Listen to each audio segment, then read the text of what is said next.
कि आज की इस वीडियो में बात करेंगे इलेक्ट्रॉन स्पिन रेजोनेंस, जिसे electron spin resonance, zero field splitting and Kramers degeneracy है। तो सबसे पहले इंट्रोडक्शन देखते हैं, तो हम इस टॉपिक पर डिस्कस करेंगे। तो सबसे पहले देखते हैं इलेक्ट्रॉन स्पिन रेजोनेंस क्या होता है। ठीक, इलेक्ट्रॉन रेजोनेंस स्पेक्ट्रोस्कोपी को हम इलेक्ट्रॉन पैरामैग्नेटिक रेजोनेंस स्पेक्ट्रोस्कोपी और इलेक्ट्रॉन मैग्नेटिक रेजोनेंस स्पेक्ट्रोस्कोपी के नाम से जाते हैं। कि हमने पिछले सेमेस्टर में पढ़े थे कि यहाँ पास IR spectroscopy, Raman spectroscopy and UV spectroscopy का स्टडी किए थे। बेसिकली जितने टाइप का जो स्पेक्ट्रोस्कोपी होता है उसका जो वर्क होता है वो अलग अलग टाइप का वर्क होता है।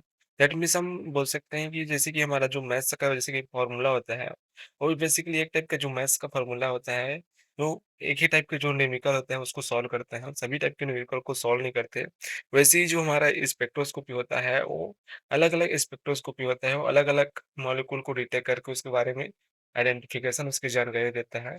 हम लोग कुछ दिन पहले हम लोग यूनिवर्सिटी गए थे, वहाँ बहुत सारे इंस्ट्रूमेंट देखे थे, बहुत सारे स्पेक्ट्रोस्कोपी, बहुत सारे इंस्ट्रूमेंट देखे थे, बहुत कुछ सीखे थे।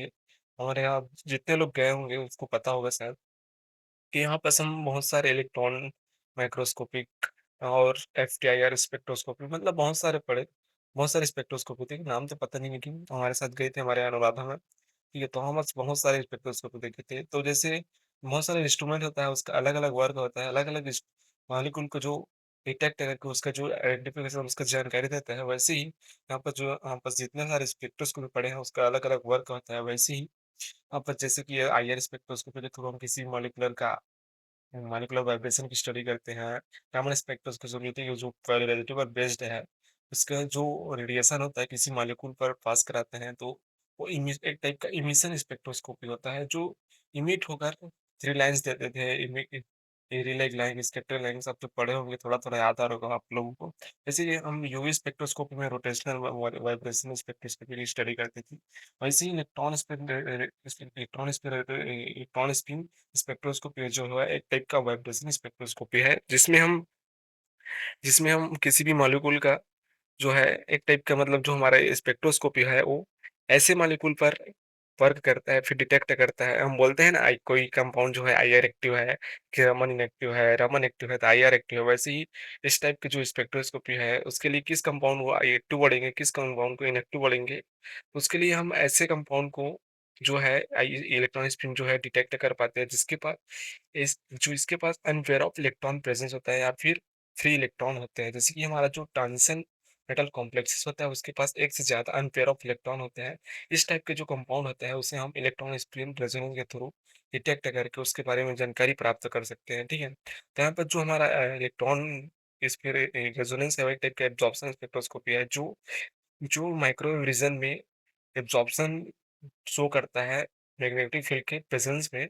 और जो इसका माइक्रोवेव फ्रीक्वेंसी होता है वो 104 से 106 मेगाहर्ट्ज तक होता है। ठीक है, अब इस एग्जांपल से समझेंगे कि इलेक्ट्रॉन स्पिन रेजोनेंस में किन कंपाउंड को, ठीक है, डिटेक्ट करेंगे, किनको नहीं करेंगे, कौन कौन सा कंपाउंड एक्टिव होगा, कौन सा कंपाउंड इनएक्टिव होगा। यहाँ पर हम एग्जांपल लिए हैं, यहाँ पास हाइड्रोजन के बारे में नहीं, सिर्फ हाइड्रोजन मॉलिक्यूल की बात करते हैं। तो इसका इलेक्ट्रॉनिक कॉन्फ़िगरेशन होता है 1s, कि ये दोनों हाइड्रोजन में कहते हैं। यहाँ पास हम एमो डायग्राम बनाएंगे, तो यहाँ पास दोनों हाइड्रोजन के लिए यहाँ पास एटॉमिक ऑर्बिटल होगा 1s 1s, दोनों में एक एक इलेक्ट्रॉन फ्री कर देंगे, और उसका मॉलिकुलर ऑर्बिटल होगा। यहाँ सिर्फ हाइड्रोजन के पास एक एक और दो इलेक्ट्रॉन है, 1s 1s करके, तो यहाँ पास दो इलेक्ट्रॉन हो जाएगा सिग्मा 1s में, और सिग्मा स्टार 1s जो ऑर्बिटल है वो खाली है। तो इट मीन्स हम बोल सकते हैं कि एमो डायग्राम के अकॉर्डिंग जो इसका जो नेचर होगा वो डायमैग्नेटिक होगा। क्यों होगा? क्योंकि इसके पास कोई भी अनपेयर ऑफ इलेक्ट्रॉन नहीं है।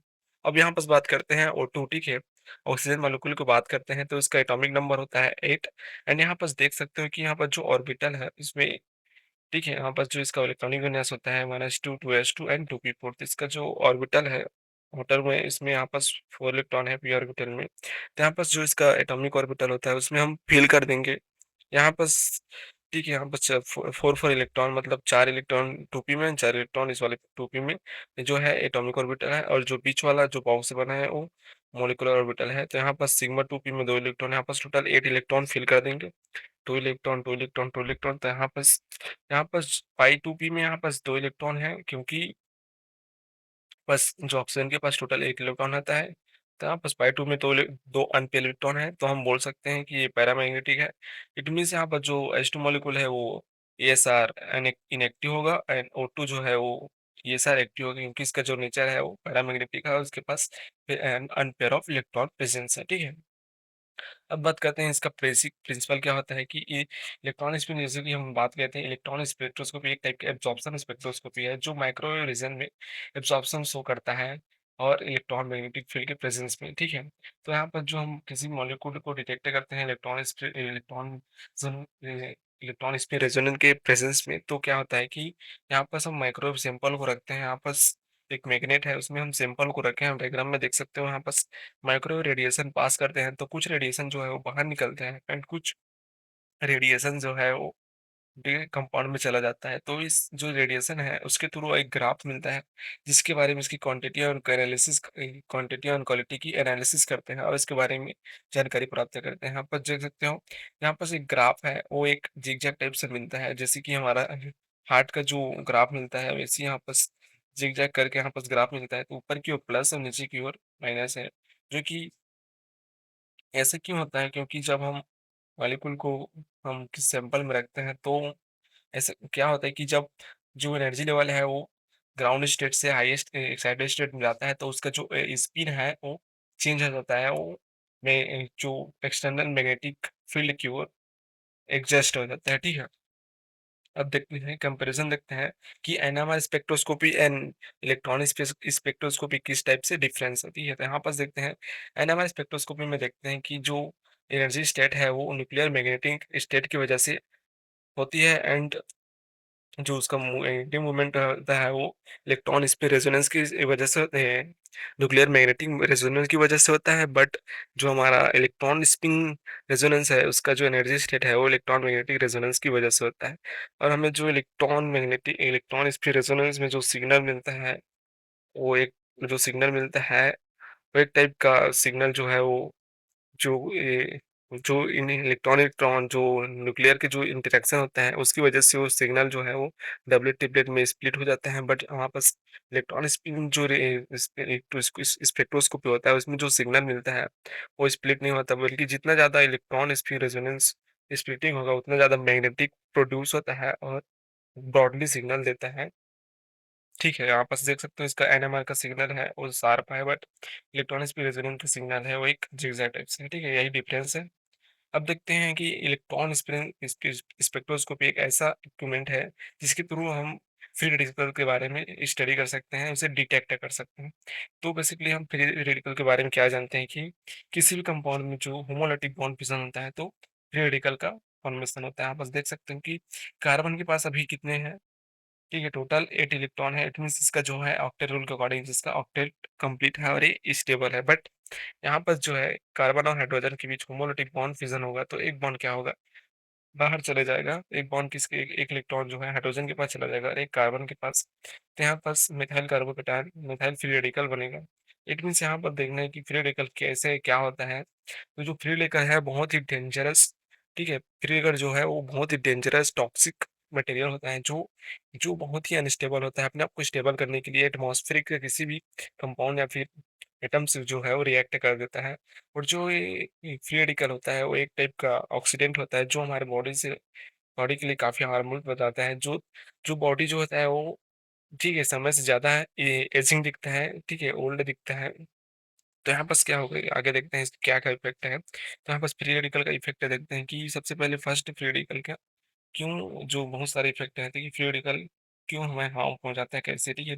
तो जो स्मोकिंग करते हैं उसमें O2 और हाइड्रॉक्साइड एंड नाइट्राइल 4 बहुत सारे फ्री रेडिकल के जो है फ्री रेडिकल से रिएक्ट करके एक हार्मफुल, ठीक है, हार्मफुल प्रोडक्ट हार्मफुल के क्या बोलते हैं डिजीज क्वांटिटी का रिलीज करते हैं जो हमारे डीएनए को हार्मफुल पहुंचाता है, हमारे सेल को काफ़ी नुकसान पहुंचाता है। जैसे कि हमारे तो यहाँ पर देख सकते हो कि हमारा जो जो स्किन है वो समय से पहले एजेड स्किन दिखने लगता है, ठीक है, समय से ज़्यादा मैच्योर ज़्यादा दिखने लगता है और हमारे स्किन में काफ़ी सारे चेंजेस आने लगते हैं। यहाँ पर बहुत सारे जो टॉक्सिक कंटेनर जैसे कि बहुत यूवी रेज़ से निकलने वाले O2, यहाँ बस एयर पॉल्यूशन की वजह से, ठीक है, और एयर में मौजूद बहुत सारे केमिकल्स जो बहुत सारे गैसेस होते हैं उसकी वजह से, यहाँ पर आयोनाइजेशन रेडिएशन की वजह से ठीक है? और यहाँ पास माइटोकॉन्ड्रिया जो हमारा मेटाबॉलिज़्म होता है, जिससे डाइजेशन होता है, अनहाइजीनिक फूड खा लेते हैं, जैसे पिज़्ज़ा, बर्गर वगैरह, उसकी वजह से होता है। और यहाँ पास एक और है, व्हाइट ब्लड सेल जो हमारा जो डब्ल्यूबीसी होता है, उसकी वजह से होता है। तो यहाँ पास जो है, वो एक टाइप का ऑक्सीजन बन जाता है, जिससे हमारा जो बॉडी है, वो जो वो है समय से ज़्यादा एजिंग दिखने लगता है, वो फ्री रेडिकल के इफ़ेक्ट, उसके फैक्टर जो उसकी डिज़ीज़ पैदा करते हैं, इसकी वजह से होता है। यहाँ पर हमारा जो नॉर्मल सेल होता है, वो इस टाइप का होता है, ठीक है? तो हमारा जो व्हाइट पोर्शन दिख रहा है, वहाँ पर जो है फ्री रेडिकल अटैक करता है धीरे-धीरे, और जो सेल होता है उसको, जो व्हाइट पोर्शन होता है, जो हमारे त्वचा के लिए अच्छी होती है, ठीक है, वो जो उसको धीरे-धीरे नष्ट करते जाता है, डैमेज करते जाता है, जिससे हमारी बॉडी में, हमारे जो फेस होता है, उसमें काफ़ी सारे पिंपल्स वगैरह देखने को मिलता है, और जो सेल है, वो स्ट्रेस हो जाता है, ठीक है, डैमेज हो जाता है, जिससे दाग धब्बा, काला, शक्ल में ऊपर-नीचे दाने, पिंपल वगैरह निकल आते हैं। अब देखते हैं ज़ीरो फ़ील्ड स्प्लिटिंग क्या होता है, ठीक है? ज़ीरो फ़ील्ड स्प्लिटिंग ऐसा स्प्लिटिंग है, जो मैग्नेटिक फ़ील्ड के अब्सेंस में होता है, ठीक है? लेकिन मीन्स यहाँ पर जो है, एक्सटर्नल मैग्नेटिक फील्ड नहीं देंगे, फिर भी जो हमारा स्पिन जो है, वो स्प्लिट करेंगे। ऐसा क्यों होता है? ऐसा इसलिए होता है क्योंकि हम जो ये जो ज़ीरो फील्ड स्प्लिटिंग है, उस टाइप के कंपाउंड में देखने मिलता है, जिसमें अनपेयर ऑफ इलेक्ट्रॉन प्रेज़ेंट होता है। जैसे हमारा ट्रांजिशन मेटल कॉम्प्लेक्स होता है, उसमें एक से ज़्यादा अनपेयर ऑफ इलेक्ट्रॉन प्रेज़ेंट होता है। उसमें इस टाइप का फील्ड, इसमें ज़ीरो फील्ड स्प्लिटिंग देखने को मिलता है, ठीक है? तो ज़ीरो फील्ड स्प्लिटिंग में जो अनपेयर ऑफ इलेक्ट्रॉन होता है, वो आपस में इंटरेक्शन करने लगता है, जिसकी वजह से एक मैग्नेटिक ठीक है, मैग्नेटिक मूवमेंट जो है, वो प्रोड्यूस होता है, जो स्प्लिटिंग में जो जो स्पिन के जो इस जो स्पिन का जो स्प्लिटिंग करने में वर्क होता है, जिसके कारण जो हमारा स्पीड ग्राउंड जो हमारा एनर्जी लेवल है, वो ग्राउंड स्टेट तो एक्साइटेड स्टेट में जाता है, तो जो हमारा स्पिन होता है, वो चेंज हो जाता है, उसका डायरेक्शन क्यों चेंज होता है, क्योंकि जो हमारा मैग्नेटिक एक्सटर्नल मैग्नेटिक फील्ड होता है, उसकी तरफ एग्जैक्ट कर लेता है, ठीक है? अब देखते हैं कि यहाँ पर देखो, यहाँ पास एक डायग्राम शो है, ठीक है? एमएस मतलब यहाँ पास होता है मैग्नेटिक स्पिन, यहाँ पास -1, 0 एंड +1 है, ठीक है? तो यहाँ पर कोई भी ज़ीरो फ़ील्ड नहीं है, जिसके कारण यहाँ पर जो लेवल है, उसकी जो एनर्जी डिफरेंस है, वो इक्वल है। बट यहाँ पर जैसे ही ज़ीरो फ़ील्ड स्प्लिटिंग होता है, तो यहाँ पर देख सकते हो कि यहाँ पर जो लाइन है, ठीक है? +-1 एमएस मैग्नेटिक स्पिन, वहाँ पर जो थोड़ा गैप हो गया है, और यहाँ पर जो है स्प्लिट हो गया है, ठीक है? जो वहाँ पर सिंगल लाइन था, जो स्पिन सिंगल था, वहाँ पर से डबल हो गया है, स्प्लिटिंग हो गया है, और यहाँ पर जो जो लाइन था, वो जिसकी एनर्जी डिफरेंस थी, वो अनइक्वल हो गया है, ठीक है? और यहाँ कीमत यूनिवर्सिटी है, उसके बाद देखते हैं इसके काज कौन-कौन से कारण है, जिसके कारण होता है, ठीक है? फर्स्ट है डायपोल मोमेंट ऑफ अनपेयर, जो हमारे पास जो हमारा किसी भी कॉम्प्लेक्स में जो अनपेयर इलेक्ट्रॉन होता है, उसके जो डायपोल मोमेंट होता है, उसी डायपोल मोमेंट के कारण जो मैग्नेटिक फील्ड प्रोड्यूस होता है, उसे हम मैग्नेटिक डायपोल मोमेंट कहते हैं। यहाँ पास डायग्राम में शो रहा होगा कि डायटोमिक मटेरियल है, उसमें किसी भी प्रकार का डायपोल मोमेंट नहीं है, बट यहाँ पास पैरामैग्नेटिक मटेरियल में यहाँ पास डायपोल मोमेंट है, जिसकी वजह से जो मैग्नेटिक फील्ड है, वो प्रोड्यूस होता है, और जो हमारा कंपाउंड बस जो है, ज़ीरो फील्ड स्प्लिटिंग देखने को मिलती है। यहाँ पर दूसरा स्पिन ऑर्बिट कॉपलिंग, जैसे कि हम एनएमआर स्पेक्ट्रोस्कोपी में देखते हैं कि स्पिन स्पिन और ये स्पिन जो न्यूक्लियस है, वो स्पिन स्पिन इंटरेक्शन करके जो जो सिग्नल है, वो डबल ट्रिपलेट में कन्वर्ट हो जाते हैं। इसी टाइप से इसमें क्या होता है कि जो हमारे इलेक्ट्रॉन जो है, वो इंटरेक्शन करके, कपलिंग करके आपस में एक टाइप का मैग्नेटिक मूवमेंट जो है, वो प्रोड्यूस करता है, जिससे हमारा जो ज़ीरो फील्ड स्प्लिटिंग है, वो होता है। अब देखते हैं क्रैमर डिजरेसी क्या होता है, ठीक है? क्रैमर डिजरेसी एक एक ऐसे क्रैमर डिजरेसी तब होगा जब हमारे पास जो अनपेयर ऑफ इलेक्ट्रॉन है, वो उसका जो नंबर होगा, वो अनपेयर होगा। इसमें किसी भी प्रकार का डिजरेसी मतलब यहाँ पास है एक डिजरेसी, डबल डिजरेसी मतलब यहाँ पास एक टाइप का डिजरेसी लेवल रिमेंस होगा, और डबल जनरेट होगा, जिसे हम क्रैमर डिजरेसी कहते हैं। मतलब जो क्रैमर डिजरेसी होगा, वो जिसमें ओड इलेक्ट्रॉन होगा, उस टाइप के कंपाउंड में क्रैमर डिजरेसी देखने को मिलता है। अगर सम इवन इलेक्ट्रॉन्स होंगे, तो उसके उसको हम क्रिस्टल फील्ड में स्प्लिटिंग करवाना पड़ेगा, ठीक है? तो इसके हम डिजरेसी को रिमूव करने के लिए उसे हम क्रिस्टल फील्ड द्वारा उसे रिमूव करेंगे। तो यहाँ पास एग्जांपल लिया हूँ मैं, कंसीडर 3 अनपेयर्ड ऑफ इलेक्ट्रॉन वाले लिए हूँ। तो एक स्पिन के लिए यहाँ पास जो नंबर होता है, जैसे कि एक इलेक्ट्रॉन के लिए हाफ होता है, तो यहाँ पर इज इक्वल टू हाफ ठीक है, यहाँ पर हाफ प्लस हाफ यहाँ पर 3/2 हो जाएगा। इसका मैग्नेटिक स्पिन के लिए यहाँ पर मैग्नेटिक स्पिन होगा, ठीक है, plus 3/2 and plus half and minus half and minus 3/2, ठीक है। तो यहाँ पास प्लस 3/2 प्लस माइनस 3/2, यहाँ पास प्लस माइनस हाफ, ठीक है। यहाँ पास दो लाइन दिख रहा है, एक लाइन है प्लस माइनस हाफ के लिए, और दूसरा लाइन है प्लस माइनस 3। यहाँ पास प्लस माइनस 3 है, वो एक डिजनरेसी है, ठीक है। तो यहाँ पास स्प्लिटिंग होगा मैग्नेटिक फील्ड के प्रेजेंस में, ठीक है। तो यहाँ पास देख सकते हो कि प्लस माइनस 1 है, उसके वो डिजनरेट हुआ है, बट 3 प्लस माइनस 3 2 है, वो डिजनरेसी नहीं हुआ है, ठीक है। यहाँ पास देखते प्लस हाफ, यहाँ पे से एक लाइन और डाल सकते हैं, बट देखो यहाँ पास जो है plus minus half and plus minus, इसका जो एनर्जी डिफरेंस है बहुत ज़्यादा है, बट यहाँ पास प्लस माइनस 3 का एनर्जी डिफरेंस है वो कम है, मतलब वो डिजिटेट नहीं हुआ है, ठीक है। अब इसका कंक्लूजन ये है कि इलेक्ट्रॉन स्पिन रेजोनेंस जो है एक टाइप का एब्सॉर्प्शन स्पेक्ट्रोस्कोपी है, जिसके जो उस टाइप के कंपाउंड के लिए वर्क करते हैं, जिसमें क्या होता है कि एम्पेयर ऑफ इलेक्ट्रॉन प्रेजेंट होता है, ठीक है। इसलिए जीरो फेज स्प्लिटिंग होती है। जीरो फेज स्प्लिटिंग तब एक जीरो फेज स्प्लिटिंग कब किसे कहेंगे, जब मैग्नेटिक फील्ड के अब्सेंस में, मतलब वहाँ पास एक्सटर्नल मैग्नेटिक फील्ड नहीं देंगे, फिर भी यहाँ पर जो स्प्लिट है वो स्प्लिटिंग होगा, ठीक है। उसे हम जीरो फील्ड स्प्लिटिंग कहते हैं। तो क्रेमर डिजनरेसी ऐसे जो ठीक ऑड नंबर वाले इलेक्ट्रॉन के लिए प्रोड्यूस होता है, जिसमें डिजनरेसी नहीं होंगे। डिजनरेसी में से यहाँ पर जो फील्ड होगा वो प्रेजेंट नहीं होगा, ठीक है। जो मेरा रेफरेंस है जिस बुक से उठाया हूँ यहाँ पास है एच कॉर का है, ऑर्गेनिक स्पेक्ट्रोस्कोपी से है। इसके बाद, ठीक है। Thank you.